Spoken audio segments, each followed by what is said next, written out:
دای ها دای به گلی برای نمای گلو بادی گرمو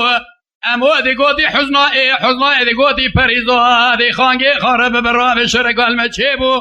حالا کلمه قومی لکورانیا بشیریه لکورانیا رشکو دالورتا خوبینو قرطلانی لگره زلگه تبالا خودی رو دنگه تبگه لاوکاش گاوه دماغه لو خوشته جاتگه بلنجادی هلا بالا خودی گلو دنگه تبگه لاوکا خوشته جاتگه بلنجادی گاوه دماغ جنازه مالا عقلو بعربا بمالا گرانده کشیا شرع لوکاش گاوه دماغه لو خدا بول سربانه خانه میرا به دسته عبدو بگنه خوب بردم بازار به بازار دیوار بگره حضرو فارقی حال مدینه و عراق قاسه که گلو هرونه برداره دکان ایوان حجی همه جردگاه و غار بازار که گله و باروت جی خالتی زوار بازار که قاطه جلی زوات یه جتاری برار بازار که قول بشنگ فدایا خوده دزانه شاد شوده مالان صرف گلو پرگلک واتا چک بود سلحه و گریدن خبری ناوا احوال و گری خوده دن مینو انی مرو کل مکی زیره رشاتی گلو بدن نا مجدی نمینه نمینه مرزگاه علاقای جی خالتی زاباره جی تاره براره الله حزنی براره کلی قمر در سر دراره کسکی نمالی کورانیا بشیریه بربنده حجی محمده مثل گلوت سیر بکشبونا خاطره حیفوار دایی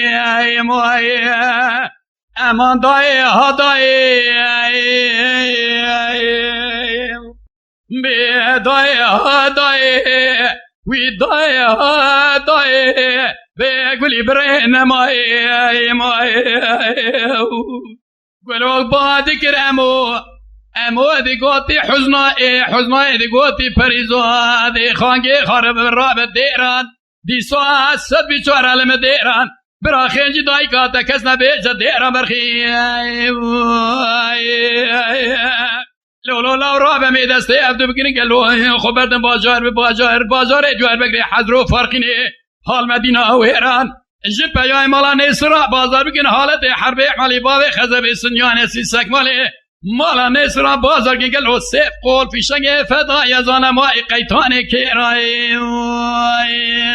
محمد علی لاو خانگاه تربن بیرو المقلان دی کوکو عگیتوان خوش میرا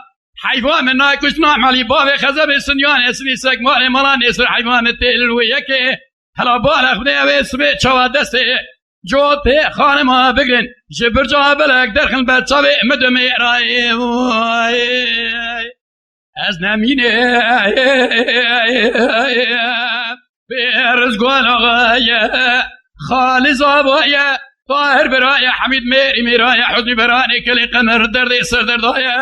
حیوان دنیا بابش بونم علی بابی خزب کسرو من قام حمیای کسکی نمال کورانیا بشیریه بربنده حجی محمد امستیدا جبوی خاطره حیفای دائی